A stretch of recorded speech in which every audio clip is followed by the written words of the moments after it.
Dear student, good morning. Myself Raja Babu Saini. हमारे YouTube channel career care शिक्षा समिति में आपका स्वागत है।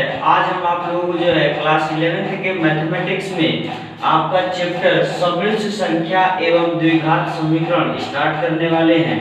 तो इसमें हम लोग पहला टॉपिक पढ़ेंगे समृद्ध संख्या। ठीक है, तो समृद्ध संख्या होता क्या है, इसके बारे में जानने से पहले हम लोग कुछ नॉर्मल जानकारी जान लेते हैं। जैसे अगर हम आपसे कहें कि रूट में 4 की वैल्यू क्या होगी भाई, तो रूट में 4 की वैल्यू आप कहेंगे ±2।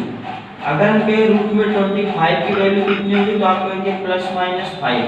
लेकिन अगर इसी चीज को हम जरा अगर ऐसे कहें कि रूट में -4 की वैल्यू क्या होगी, तो आप इसको नहीं ज्ञात कर सकते। अगर हम कहें कि रूट में -25 की वैल्यू क्या होगी, तो आप इसको नहीं ज्ञात कर सकते। क्यों? क्योंकि पहले से ही वर्गमूल जब आप पढ़े होंगे तो आपको बताया गया होगा कि जब भी किसी संख्या का वर्गमूल लिया जाता है तो जो संख्या रहती है वो वास्तविक संख्या रहती है। ठीक है, या कह सकते हैं कि धनात्मक वास्तविक संख्याओं का ही वर्गमूल लेने की बात करते हैं। और ये चूंकि ये सब संख्याएं ऋणात्मक होती है, इसलिए इनका वर्गमूल आप नहीं ले सकते। तब जो है इस प्रकार की संख्याओं का वर्गमूल ज्ञात करने के लिए जो है सर्वप्रथम 1748 ईस्वी में स्विस देश के गणितज्ञ आइलर ने जो है माइनस, अगर आप इस चीज को देखिए, मतलब रूट में -1 को आई कहा और इसी को उन्होंने कहा इमेजिनरी यूनिट, काल्पनिक इकाई।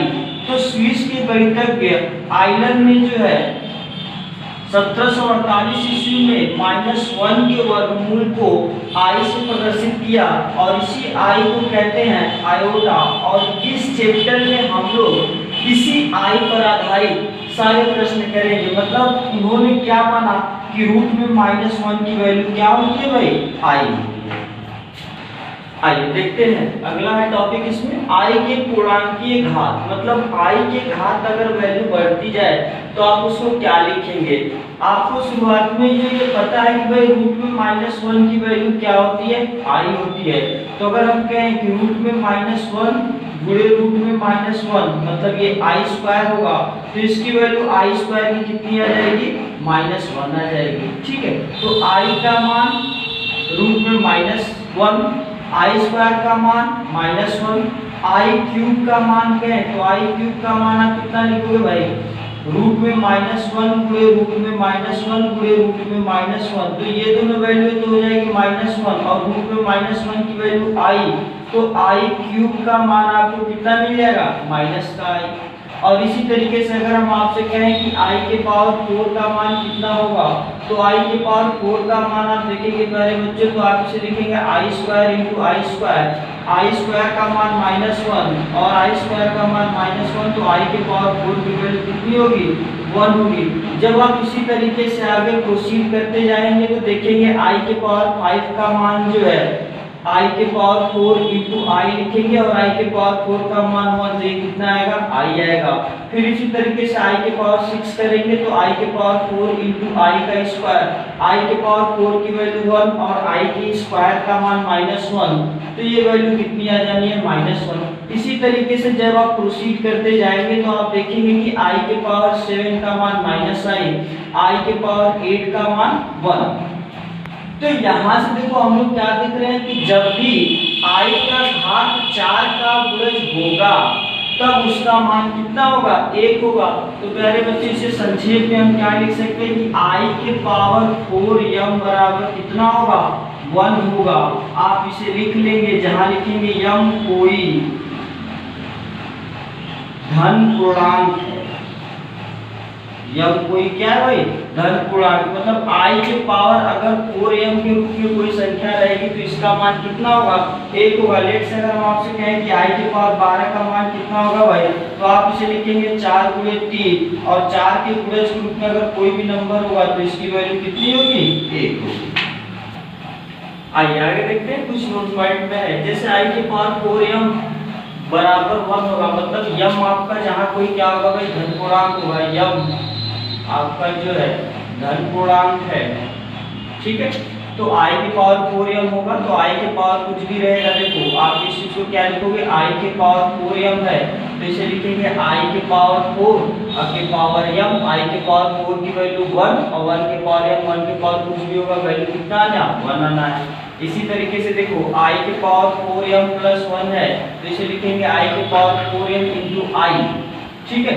तो i के पावर 4m की वैल्यू कितनी है 1 है, ऊपर से देखिए तो 1 इंटू i बराबर कितने के i के। और इस तरीके से इसे देखिए i के पावर 4m प्लस 2 है तो आप इसे कितना लिखेंगे i के पावर 4m इंटू i का स्क्वायर। तो i के पावर 4m की वैल्यू 1 और 1 गुणे आई स्क्वायर का मान आप जानते हो कितना है -1 होता है, तो ये वैल्यू कितनी आ जानी है -1 आ जानी है। इसी तरीके से आप इसे देखिए i के पावर 4m प्लस 3 होगा तो आप इसे लिखेंगे i के पावर 4m इंटू i का क्यूब।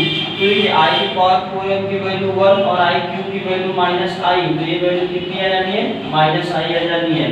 और यहाँ से देखिए 0 गुणे किसी भी संख्या में अगर 0 से गुणा होगा तो 0 ही आएगा और a गुणे i बराबर 0 है तो इसका मतलब ये हुआ कि i की वैल्यू तो भाई रूट में -1 होती है, तो ये तो फिक्स है। इसका मतलब ये हुआ कि a का मान किसके बराबर होगा 0 के होगा।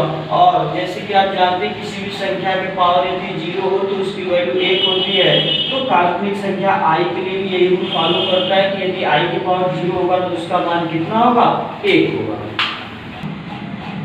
चलिए बच्चों आगे देखिए एक महत्वपूर्ण परिणाम है रूट में -1 रूट में -a गुणे रूट में -b बराबर -रूट में ab। इसको प्रूव करने में बच्चे ज्यादातर कंफ्यूज रहते हैं, आप इसे देख लीजिए कैसे होता है। देखो हमने कहा कि अगर रूट में कोई भी संख्या लिखी गई हो तो ये संख्या धनात्मक होनी चाहिए तभी इसका वर्गमूल परिभाषित होता है, ठीक है। तो इसका मतलब अगर रूट में -a लिखा गया है तो इसका वर्गमूल परिभाषित नहीं, तो इसमें काल्पनिक संख्या i आएगी। तो इसे देखो रूट में जो -a लिखा गया आप इसे लिख सकते हैं -1 और गुणे रूट में a, तो -1 की वैल्यू i तो इसे लिखेंगे i रूट में a। सिमिलरली इसी तरीके से अगर रूट में -b लिखा गया है तो रूट में -1 और गुणे रूट में b आप इसे लिखेंगे i और रूट में b। अब आप ये वैल्यू यहाँ पर देखिए लिखा गया रूट में -a, लेफ्ट साइड लेकर चल रहे हैं हम लोग, ठीक है।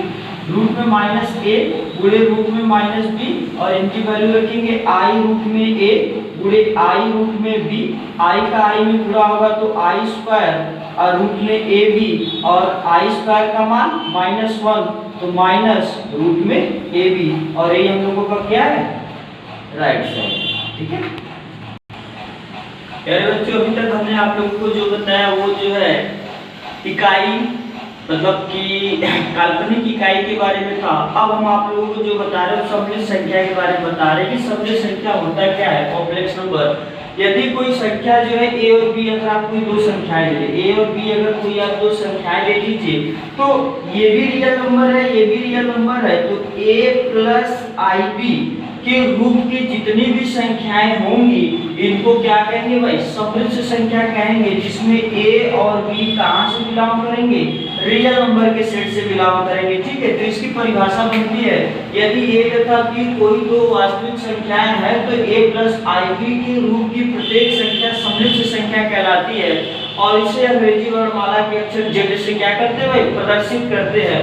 जैसे एग्जांपल में 7 + 5i - 1 + i - 2 - 6i और भी आप ले सकते हैं 2 + 4i। इस तरीके से बहुत सारे एग्जांपल सममित संख्या के आपको क्या कर सकते हैं बन सकते हैं।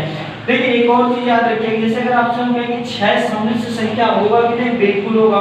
देखो 6 को लिख सकते हो 6 + 0 × i a + ib के रूप का है। अगर हम आपसे कहें कि 7i जो है सममित संख्या हो सकता है कि नहीं, बिल्कुल हो सकता है। 0 + 7 × i तो a + ib के रूप का ये भी संख्या है, तो इसको क्या कहेंगे ये भी सममित संख्या के रूप में होता है। प्यारे बच्चों एक बात याद रखिएगा, जो भी संख्या आप अगर z बराबर a + ib के रूप में लिख रहे हैं, ठीक है, सममित संख्या के रूप में लिख रहे हैं, तो इस a को कहते हैं वास्तविक भाग। कौन सा भाग वास्तविक भाग कहते हैं इसका z का, इसको कहेंगे z का वास्तविक भाग। और ये जो ib रहता है इसको कहते हैं z का काल्पनिक भाग, z का काल्पनिक भाग या कह सकते हैं सममित संख्या का काल्पनिक भाग, ठीक है।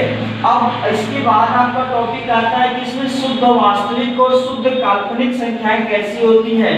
तो तो देखिए अगर आप मान लीजिए कि आपके पास जो है यही संख्या है z बराबर a प्लस IB के रूप का, तो z बराबर यदि a प्लस IB के रूप का कोई नंबर है तो RE ऑफ z लिखा जाए तो इसका मतलब है रियल पार्ट ऑफ z, सम्मिश्र संख्या का वास्तविक भाग। तो इसे कितना लिखेंगे भाई a लिखेंगे।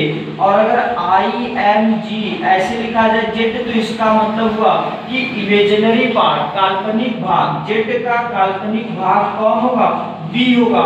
तो इसे कहेंगे z का वास्तविक भाग और इसे कहेंगे z का काल्पनिक भाग। अब इसमें आपका आता है कि शुद्ध काल्पनिक और शुद्ध वास्तविक संख्याएं। तो अगर आपसे कहे कि शुद्ध काल्पनिक, तो शुद्ध काल्पनिक कहने का मतलब ये हुआ भाई कि जो उसका वास्तविक भाग होगा वो किसके बराबर होगा, 0 के बराबर होगा। मतलब वास्तविक भाग किसके बराबर होगा, 0 के बराबर होगा। अर्थात अगर हम शुद्ध काल्पनिक की बात करें तो इसमें एग्जांपल होगा 6i 7i, इस टाइप के जो नंबर होंगे वो शुद्ध काल्पनिक के रूप में होंगे। और अगर आपसे कहे कि शुद्ध वास्तविक संख्याएं, शुद्ध वास्तविक संख्याएं, तो शुद्ध वास्तविक संख्याएं की बात करें तो इसमें आपको क्या होगा भाई, शुद्ध वास्तविक संख्याएं मतलब उसका काल्पनिक भाग 0 होना चाहिए। तो इसके अंतर्गत जैसे 6 7 8 9 इस तरीके के जो भी नंबर बनेंगे वो सभी क्या होंगे, शुद्ध वास्तविक संख्याएं बनेंगे। तो आप ये बात याद रखिएगा, जब कहेगा शुद्ध काल्पनिक तो इसका मतलब उसका वास्तविक भाग 0 होगा, और जब कहेगा शुद्ध वास्तविक तो इसका मतलब कि उसका काल्पनिक भाग क्या होगा भाई, 0 होगा। ठीक है, इस तरीके से आप इसे क्या करेंगे, वेरीफाई करेंगे। आइए आगे देखते हैं, कुछ नोट पॉइंट यहाँ पर हमने लिखे, आप उसे देख लीजिए। यदि z बराबर a प्लस IB एक सम्मिश्र संख्या है, मतलब z बराबर अगर a प्लस IB एक सम्मिश्र संख्या है तो z का वास्तविक भाग मतलब रियल पार्ट ऑफ z को क्या होगा, a लिखेंगे, तथा z का काल्पनिक भाग इमेजिनरी पार्ट ऑफ z क्या लिखेंगे, b लिखेंगे। देखिए काल्पनिक भाग को हमेशा इस रूप से आप डिनोट करेंगे, बार-बार काल्पनिक भाग नहीं लिखेंगे या बार-बार वास्तविक भाग। तो RE ऑफ z कहने का मतलब रियल पार्ट ऑफ z। ठीक है, अब अगला पॉइंट है, यदि z शुद्ध वास्तविक संख्या है तो उसका इमेजिनरी पार्ट क्या होगा, 0 होगा। जैसा कि हमने पीछे बताया अभी, यदि z आपका कोई शुद्ध वास्तविक संख्या है तो उसका इमेजिनरी पार्ट क्या होगा, 0। जैसे कि 6 7 8 10 ये इस टाइप के जो नंबर होंगे। तो इसमें देखो i वाला टर्म है ना, इसका मतलब इसका इमेजिनरी पार्ट 0 होगा। यदि z आपका शुद्ध काल्पनिक है तो उसमें रियल पार्ट उसका क्या होगा, 0। एग्जांपल के लिए जैसे हम यहाँ पर लिख सकते हैं 7i 9i माइनस का 2i, इस टाइप के जो नंबर होंगे वो क्या होंगे, शुद्ध काल्पनिक होंगे। अगला पॉइंट है, सम्मिश्र संख्याओं का जो समुच्चय होता है उसे कैपिटल अक्षर C से प्रदर्शित करते हैं। मतलब सम्मिश्र संख्या को समुच्चय के रूप में आप a प्लस IB के रूप में लिख सकते हैं, जहाँ a और b कहाँ के होंगे, रियल नंबर के सेट के होंगे। ठीक है, अगला पॉइंट है, प्रत्येक वास्तविक संख्या एक सम्मिश्र संख्या होती है।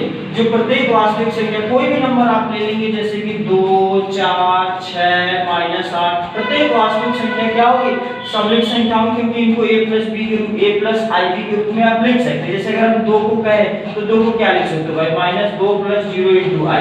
तो इस तरीके से इसको a प्लस IB के रूप में लिख सकते हैं। इसलिए प्रत्येक वास्तविक संख्या एक सम्मिश्र संख्या होती है।